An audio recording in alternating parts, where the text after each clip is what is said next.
Ibung, ay karinom hangge. Hangu. Maitay ichena hariba, magi future husband se. Isor makni khallu hai se. Kari haibra.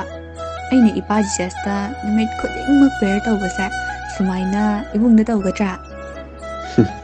Ichen, nangi se yam naina luwa ma yawi. Aduna mu kari haibra. Ado ibunggi parents na aibu pambiroida. Ibani ti jati sa tinade. Ichen, adugumba kaimta leite ko. Ishora haisidi amatani.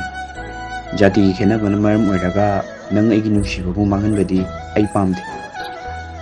Aigi lainingdi hongdribasu yaina. Yana yanabu sineraga loi.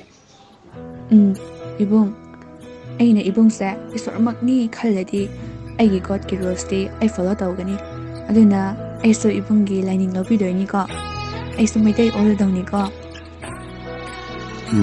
Hoi. Nangshu sagay on badaydi maitay wala daw ni.